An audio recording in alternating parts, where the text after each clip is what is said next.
Okay, everyone, thank you and welcome to Mount Isa's Advanced Metering Infrastructure System tender briefing. It looks like most people are on here expecting close to 40, which is what we're looking at now. So I'm going to get started. My name is Jonathan Vaughan. I'm the Mount Isa Project Manager, and I'm going to be running today's briefing session. Sorry guys, just slight technicality here that I'm just trying to work through.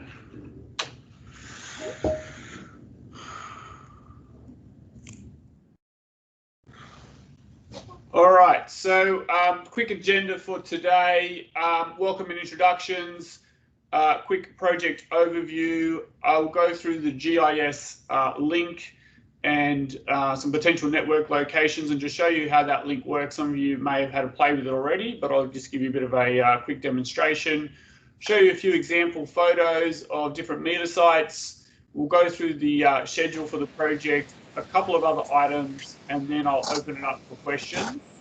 I'm hoping the presentation itself will only take 15 or 20 minutes, at which case, we'll go to questions and we'll answer questions. So welcome to introductions. So as I said, my name is Jonathan Vaughan. I'm the Mount Isa Council Project Manager, and Council is really excited for this project, and we're really happy to have you guys on board. It's so great to see so many people interested in the project, so I really appreciate that. Appreciate you coming today and watching the presentation and showing some interest in our project. And we're really keen and excited to link up with one of you to deliver what is a really great and exciting project. I've got with me a team of guys from Jacobs that have helped put together the tender documentation. So with me is Sam, Josh, Tony, and Garrett, and they will be able to answer some questions as we get to question time. And I've also got Craig here. I think he's online from Helix. Yes, I see him. He's online from Helix, who have helped put together the contract, and so can help answer any contractual documents. So as you can see there, the second point, I've just asked if everyone can turn their own videos off.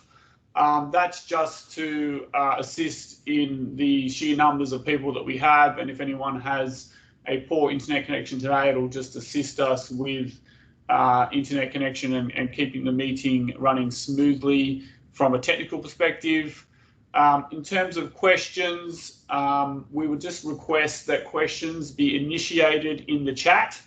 So if you could write your questions in the chat, and then I've got Sam from Jacobs will moderate those questions and ask them to the team. And then if the person who has asked that needs to ask further or clarifications, then they can certainly do that during that time. So if we could just initiate those questions in the chat sequence, that'd be great. And I'll leave the questions as much as possible until after the presentation when we get to question time, and then all questions and answers that we discussed today will be uploaded to the portal so that everyone can see them and review them and get the formal written answers in the portal. And just as a couple of few dot points there, that this briefing session is intended to address questions and does not include additional material. We're not trying to add extra things into the tender through this briefing. And please note that this briefing is being recorded. That's just to help us to make sure we capture all of the questions and answers and information required to get back to you on the portal. Just for privacy reasons, just wanted to let you know that it is being recorded. So project overview. So what's in the project in general terms, obviously the supply and installation are all retrofit of approximately 7,200 metres, and they're ranging in those sizes throughout the Mount Isa Township. So it's not a big township. Mount Isa's, we are right out in the back of nowhere, really. 900 k's from the coast, 600 k's from the Gulf. It is a dry, desolate, arid area, and obviously quite remote. But the township itself that we are seeking to install these is not a big area, and I'll show you a little bit on GIS about that in a second. So audio leak detection, part of the project you would have seen, we are looking for an audio leak detection solution in order to help identify leaks in our non-revenue water.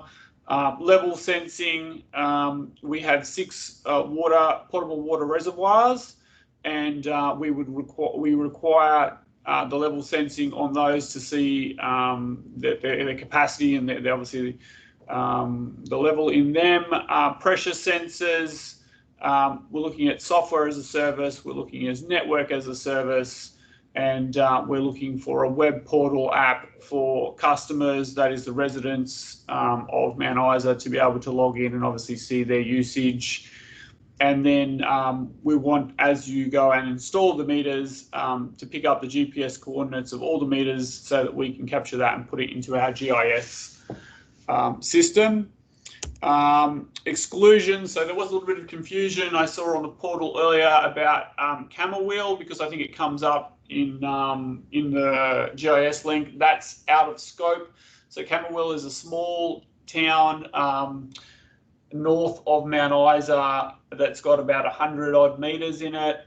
That is not getting covered by this project, so please exclude Camberwell. And any inactive meters. So I believe we've excluded the inactive meters from the spreadsheets that we provided to you.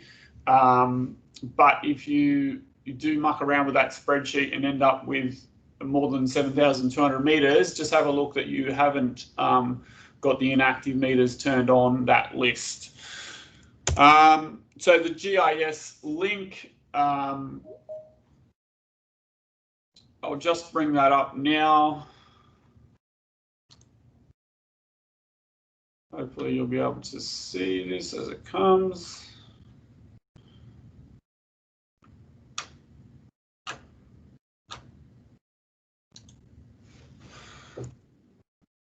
Alrighty, here it comes. All right, can someone just confirm to me that you can see the yep, that's coming up. That's coming up. Thanks, Sam. Appreciate it. Okay, guys, so you'll find this link in the documents, and when you first open it, it will look something like this.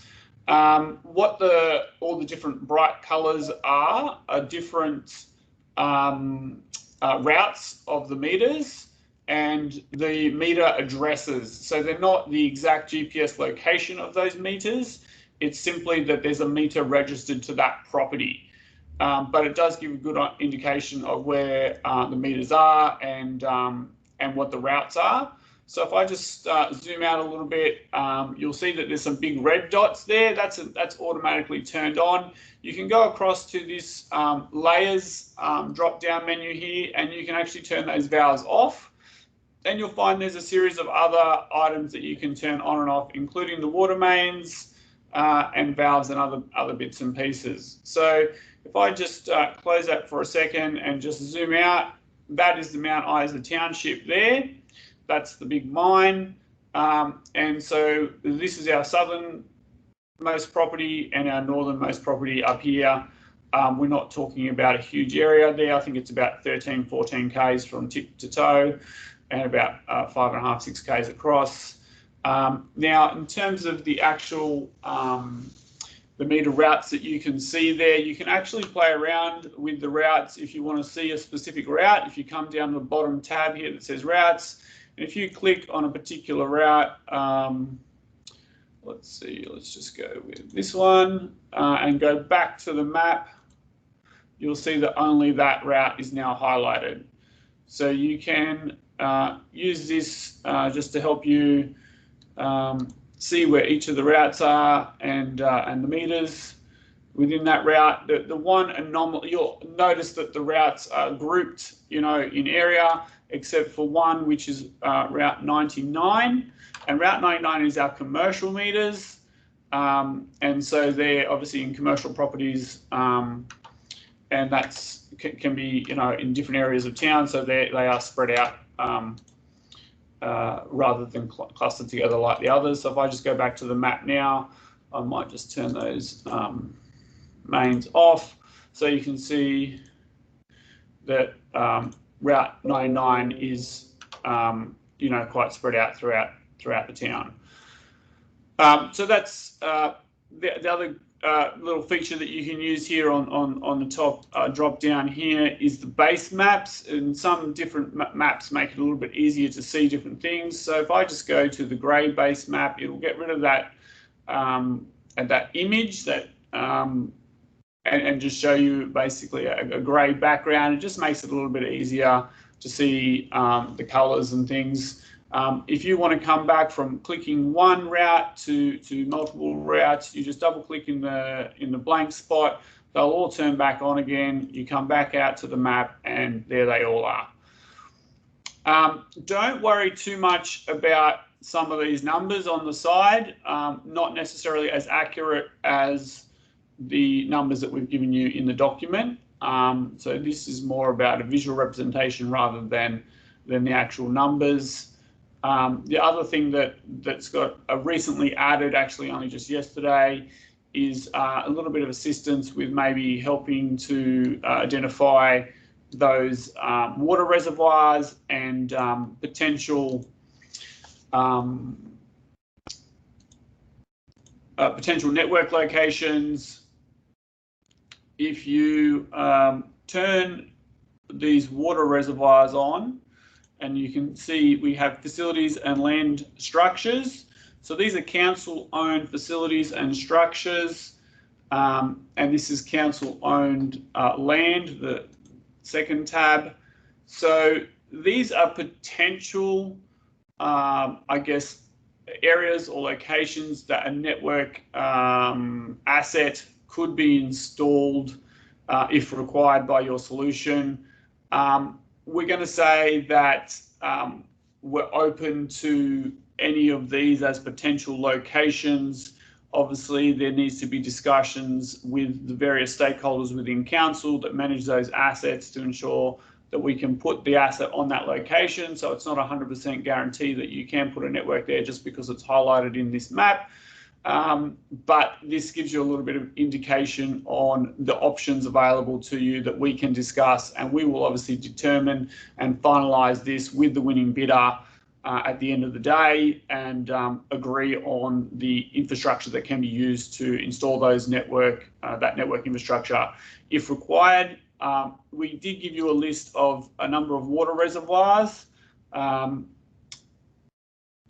And if you click on this water reservoir on the tab on the side here, it'll actually highlight it. So here's water reservoir number 1, water reservoir number 2 is just next door, 3, it's over the road, 3A and 4 are all next to each other there, 5 is down the bottom, and 6 is next to it down the bottom, just here.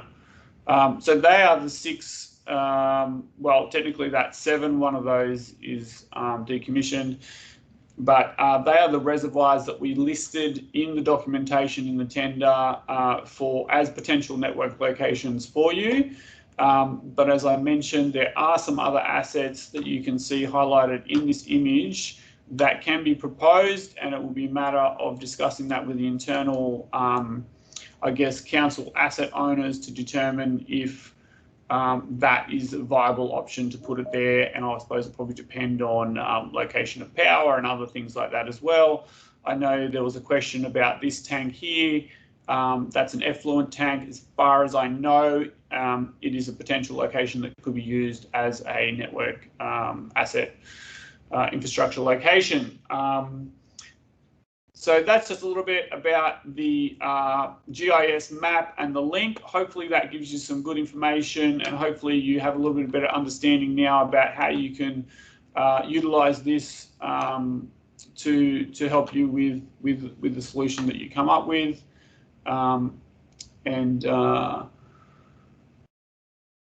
and you can have a little bit of a play around with that. So that's the GIS link. Example photos of some meter sites. So this is some typical residential 20 mil meters that have, you know, a what our plumbers call a dirt box or a strainer at the front after the inlet valve, and then that's, you know, an old style water meter. You can see it's quite dry and dusty. And you can see how it's behind the fence. I think you'll see in the documentation that not a lot of the residential meters are behind the fence property line. So there will be some potential access issues there, that where a gate, for example, is locked, you're going to need to coordinate with the owner to gain access. When we do our meter reading, you know, we just go and do the meter reading, and we can do the majority of properties without any issue. And there are some properties that we do need to make appointments to get into, because either the gate is locked or they have dogs, for example, that don't allow access. So that will be something you might need to manage, but for the most part, you should be able to get fairly easy access to the meters. These are a couple of examples of some larger meters. So this is, I think, 50 millimeter on the left here. So that's a pit.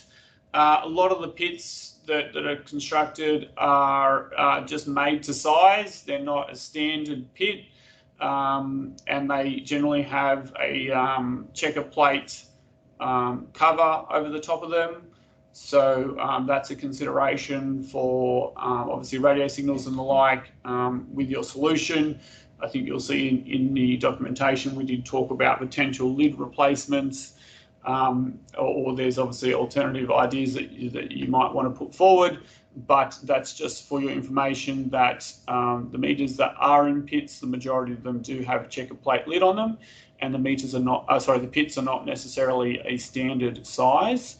Then you have on the right-hand side, you know, a fairly standard commercial meter set above ground, and you know, that's just a typical example, I guess, of one of those meter sets. The pits of varying depths. The deepest we have are some new pits that are about 3 meters deep, so there is confined space issues with those. There's only 2 of them that are that deep. The other deepest ones are about 1.4 meters, 1.4, 1.5 meters deep, and there's not a lot that I would define as confined space. I think in the documentation we said about 10, so not a large number, but that just gives you a couple of examples. The majority of the commercial meters are in pits. I think we said about 80 to 90% of the commercial meters you will find in pits. So that's you know, generally your large size 40 mil and above. So just a couple of more photos of pits and lids. So on the left-hand side we have a standard Gatic lid. There are 80 of these, and they are in the CBD part of Mount Isa. They are a standard Gatic lid. I think the sizes are in there. We can clarify if required.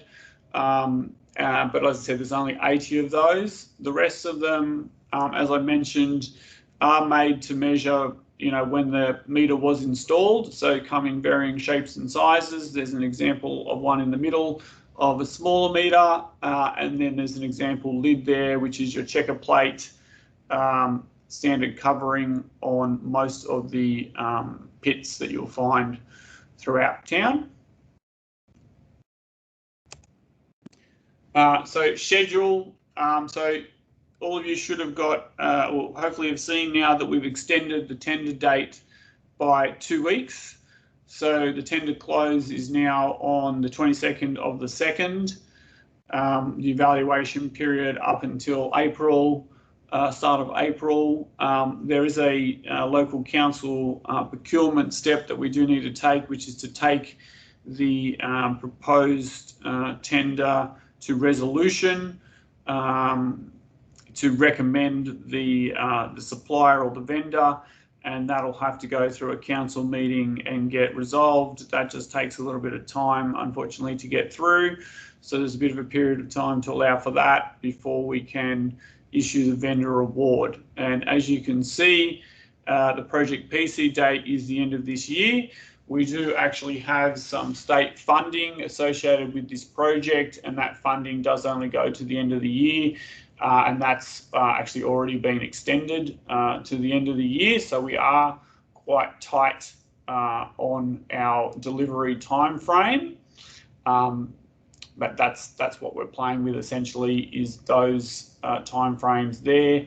And you know, hopefully now that you've got the additional 2 weeks, that will be adequate for you to provide your submission. A couple of other small items. So I think I mentioned before, Helix Legal is assisting council, and I've got Craig on the line if there are any questions on any of the legal documents. The AS4910 contract document, you will see there's 2 sets of documents there. One is a clean version and one have the changes in it. We did this simply for yourself or your legal team to be able to easily see and understand what changes have been made to the standard contract. That's why it's in there. It's just for ease of yourself and or your legal team to understand what those changes were. So access on properties, I did touch on that a little bit earlier, but essentially it's the vendor's responsibility to notify the customers when they would want to access a property, and if they have issues accessing that property, as I mentioned before, then it's your responsibility to arrange an appointment to get into that property. And if you're unable to do so after 3 attempts, then the installation will revert back to council, and we'll essentially make an appointment and install that meter at a later date, and it will come off your scope. So questions. So I might just start this actually by addressing a question that was in the tender portal originally, and around the alternate bids. And there was a little bit of confusion about that terminology. And so I was just going to ask Josh just to jump on and just quickly explain what we meant by that and what we're doing to resolve that confusion. Thanks, Josh. Yes, absolutely. Thanks, Jonathan. So on part 6.2, which is the Excel seed table, there are items listed on the first sheet which are mandatory and shall be completed by the tenderer, applicable, of course, to their complete solution offering that complies with the tender requirements. So if something doesn't apply to you to achieve all the requirements, don't fill it out. But we are expecting that first sheet to give us everything we need to get your solution that works over a 15-year useful operating life. The second sheet is provided to give council options for choosing the best solution. Council has expressed interest in these items and will decide which of these items to award after submittals are provided and evaluated. So I can't stress highly enough that we encourage you to provide pricing for as many of these items as possible to support their decision making and determining which items they want to implement. And third and last item from me, again, the fee shall be evaluated over a 15-year useful operating life. So if your solution requires a refresh or replacement of any type of equipment, please make sure you include that so we are doing a fair apples to apples comparison. Thank you, Jonathan. Thanks, Josh. Appreciate that. So yeah, as Josh said, really we do want to see answers to those what's named alternate bid, but maybe it should be called optional or something like that. We do want to implement those solutions, but really that's about giving council the option, depending on price and depending on the solution put forward, to choose the best solution for council going forward. So yeah, as Josh said, please do submit into that, and we'll look at whether we'll need to reword that document and reissue it, but we'll discuss that with the team and put that up onto the forum. So does anyone have any sort of questions or aren't quite sure about that particular item? Yes, hello. A question about that specific point, if the winning tenderer does not offer something that's optional, will council go to any of the other tenderers and procure a la carte any of the optional items to be added to the winning tenderer's system? Yeah, so thanks, Sean. Maybe if we do ask a question, if we could just introduce ourselves and our name and maybe where we're from, that'd be great, just as a general comment there. But thanks, Sean. Apologies, sorry, Sean Cohen from CS Water. No worries, thanks, Sean.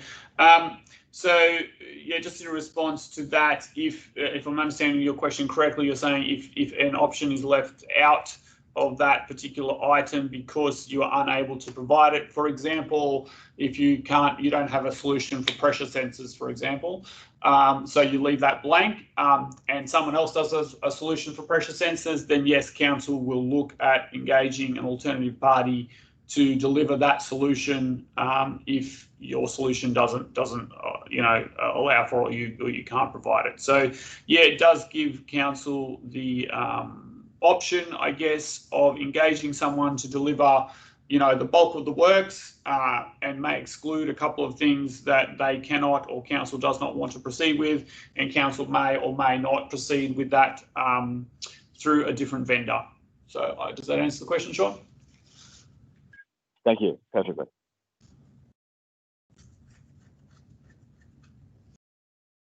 So open to questions, guys. We're not really seeing much on the chat board by the looks of it, so happy for people to kind of jump in verbally if they would like to. There's just a couple of questions in the chat. Oh, there is, Sam. Thanks, Jonathan. Sam. Yep. So the first question is, hi, Jonathan. Are most residential meters the manifold meters like the photo? That's from David. Josh or Garrett, do you want to maybe respond to that one or reiterate what Tony was saying? Sure, no problem. It's our understanding, David from Census, that there are currently a few manifold meters with inline adapters, but these are historical and not the requirement moving forward. Great. And then another question's come in terms of full meter changeouts, what is council's preference or standard for large meters greater than 25 mil? Okay, look, I should be able to answer that one. So you would notice, hopefully, in the I think it's in the pricing schedule, that we've actually split out what we are referring to as retrofit versus replacement. So we've identified meters that could possibly be retrofitted up to a certain age, I believe is how we did it. And from memory, I think it's 600 odd meters there that have been identified in the larger size meters that could essentially be retrofitted or some sort of probe or whatever inserted into it in order to gather the data out of it and then connect that into an MIU or some other solution. So we've done that little bit of work to say to you, these are the meters that we feel available or probably a good fit for a retrofit solution if you have a retrofit solution. And I think nearly all of those, or majority of those, are those larger size meters. Josh, did you want to add anything to that? No, I don't think so. There are some meters that are larger than 25 millimeter, Jonathan, that are identified for replacement. So perhaps we will issue a written response to fully address that question. Yeah, good point. Yeah, so there are meters up into the larger sizes that are quite aged, and so the whole meter will be replaced in those instances. Yeah, so and I believe that is identified in the pricing schedule. The numbers, I believe, are there against those line items, either retrofit or replace. So does that answer that question? I've forgotten who that came from, sorry. That was from Daryl. Came from Daryl. I'm from ETS. Hi guys, we currently do meter installations on the sunny coast, but the question was more around brand. You're looking for an Elster meter, an Itron meter, an Arid. There's quite a lot in the large space in terms of variation, and the costs across those vary significantly. So we're looking more for a standard. Unity Water looks at the IPAM list as a meter standard. Do you guys have anything similar in that respect? Oh, look, I think there is a meter standard that's in the documentation from memory. Can't remember the title of the document now. But yeah, there's a meter standard in there, I believe. But yeah, look, the vast majority you will see from the spreadsheet that was put out there are Elster meters. That's just historically what's in the network, and then, as you said, there are a number of other meters, but there are far fewer of those meters. I think, Jonathan, it's safe to say there's no specific meter manufacturers that you are suggesting for the replacement of the large size. Is that correct? Yeah, that is correct. Sorry if that was ambiguous. Yeah, so that is correct. We're not suggesting there should be one particular brand of meter, no.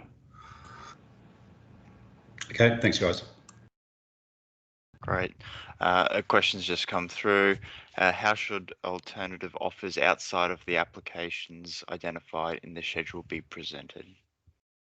This is Josh. I'll go ahead and take that. And it looks like that was from Ian. I Yep. assume this question is about if you have other things that you want to offer that we did not list under the alternate bids or the base sheet, but you want to provide additional offerings to Mount Isa. Is that correct, Ian? Yeah, that's correct. Feel free to add those to the alternate bid sheet at the bottom or add an additional Excel sheet to the workbook. So as long as they're listed separately and we can clearly delineate that that is an additional add, that's perfectly acceptable. Thanks for that.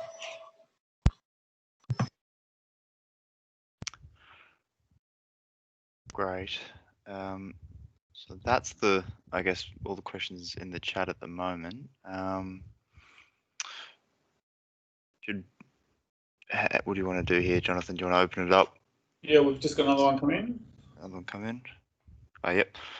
I presume all meters for retrofit have a volt-free pulse count facility?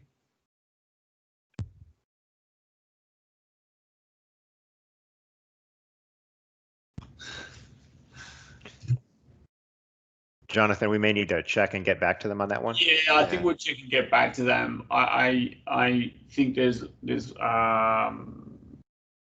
one type of meter that definitely has it. I just need to check on a few of the others, but I believe that they do. Yeah, thanks for that question. We will confirm that question, the answer to that question in the forum, if that's okay.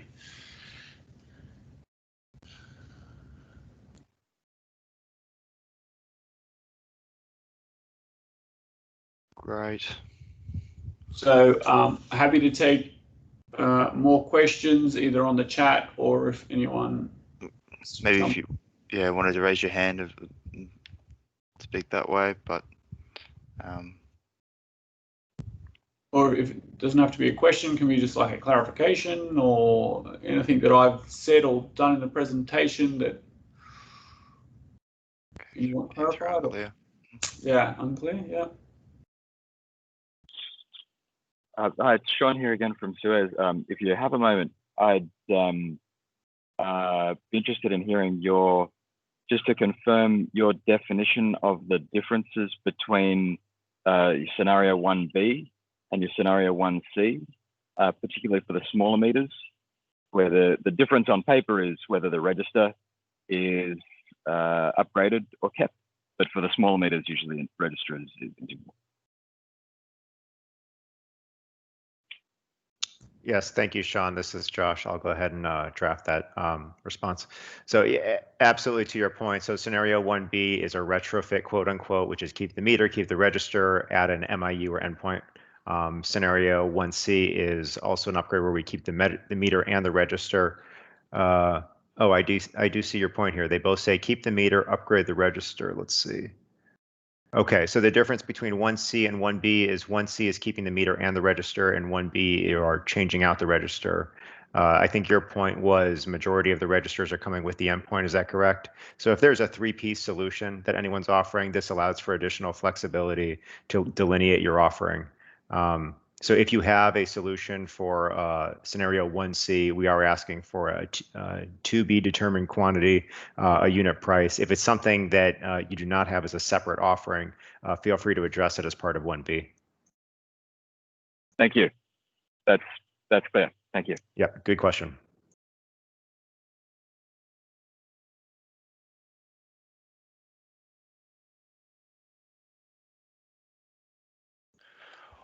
Awesome.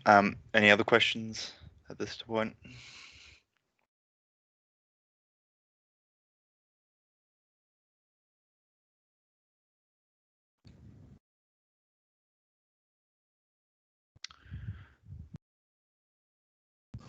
All right. Doesn't sound like it's in. Ah, yeah. All right. Well, I think mean, everything's obviously, covered. you still have the option to ask questions in the in the tender forum. So if anything does come up after the meeting or as you're reviewing the documentation, then please go ahead and put that in the forum. Yeah, don't send any questions directly to myself or procurement. Just straight into that tender box forum, and it'll be replied to there. So yeah, I'll just, I guess, one last chance if anyone's got any questions. Jonathan, if I could just add one closing comment, if you don't mind. Sure, Josh. Just to, I think, pique the interest of this project, I think Mount Isa is truly becoming a leader in the area by probably being one of the first utilities in the region to undergo AMI. Certainly other utilities are going to be looking towards Mount Isa's project, probably for reference, and how they should be rolling out their projects. So although this one may not be the biggest, it's probably one of the leading edge ones that will help steer the direction of AMI in the region moving forward. So again, I think it's a good one to go after, a good quick project, not too big, and look forward to seeing all the tenders submitted. Yeah, thanks, Josh. Yeah, that's right. And there are other councils that I'm talking to that are watching this very closely. Let me just say that, I suppose. So yeah, thanks for that comment, Josh. Any other questions or comments from anyone?